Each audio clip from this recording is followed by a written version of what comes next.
Railway Koduru దగ్గరలో ఒక back water project ఉంటది. అడవి దగ్గర ఉన్నటువంటి. ఒకసారి నేనప్పుడు తిరుపతిలో పనిచేసేటటువంటి సందర్భంలో ఈ వన్యప్రాణులకు సంబంధించిన స్టోరీల కోసం అని చెప్పేసి అది అక్కడికి వెళ్ళాలంటే ఆ బ్యాక్ వాటర్‌లో పడవలేసుకొని అవతలకెళ్ళాలి అడవిలోకి. జింకలు, గింకలు ఇయన్నీ కూడా కనబడతాయన్నమాట అక్కడ. అలా వెళ్ళినప్పుడు నేను బ్యాక్ వాటర్ అంటే అక్కడ నీళ్లు వెనక్కి తన్నడం వరకే లెక్కేసుకున్నాను. తీరా చూస్తే వెళ్ళేటప్పుడు పొద్దున మామూలుగానే ఉంది. వచ్చేటప్పుడు మధ్యలో కింద బిల్డింగులు కనబడుతున్నాయి. ఆ చుట్టుపక్కల ఎక్కడ బిల్డింగులు లేవు.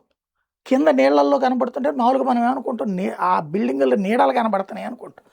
కానీ నీళ్ళ అడుగున బిల్డింగులు ఉన్నాయి. గుడి గోపురాలు కనబడుతున్నాయి. ఏంటిది అంటే అయన్నీ మునిగిపోయిన ఊర్లు. అక్కడ బ్యాక్ వాటర్ ప్రాజెక్టు వలన ఆ నీళ్ళతో మునిగిపోయి వాళ్ళందరూ ఇళ్ళు వదిలేసేసి పరిహారాలు తీసుకుని అవతలకి వెళ్ళిపోతే ఊర్లే మునిగిపోయినాయి. ఊళ్ళని పగలగొట్టరు. అట్లాగే ఉంచేసి నీళ్ళు వదిలేస్తారు. రేపు వెలుగొండ దగ్గర అదే జరగబోతుంది. రాత్రి నేనంతా కూడా రచ్చ అక్కడ. ఏంటంటే వాళ్ళకి పట్టాలు ఇవ్వలేదు, వెళ్ళిపోమ్మంటున్నారు. నీళ్ళు వచ్చేస్తే మీరే పోతారు మీ ఇష్టం అని చెప్తున్నారు.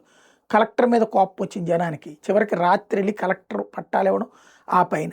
ఇప్పుడు వాళ్ళకు ఒక భావోద్వేగం గత కొన్ని రోజుల నుండి. తరతరాలు కదా, దశాబ్దాలు కాదు శతాబ్దాలుగా అక్కడే ఉన్నటువంటి వాళ్ళు. ఇప్పుడు కొత్త ప్రాజెక్టు నీళ్లు అక్కడికి వచ్చి ముంచేయబోతుంటే ఉన్న ఇల్లు ఉన్న ఊరు వదిలేసిపోతున్నారు. మనకి ఊరు, గుడి, బడి ఇవన్నీ కూడా ఒక జ్ఞాపకాలు. దేశంలో ఏ మూలకెళ్ళినా, ప్రపంచంలో ఏ మూలకెళ్ళినా మళ్ళీ మన ఊరు అక్కడ ఉంటుంది.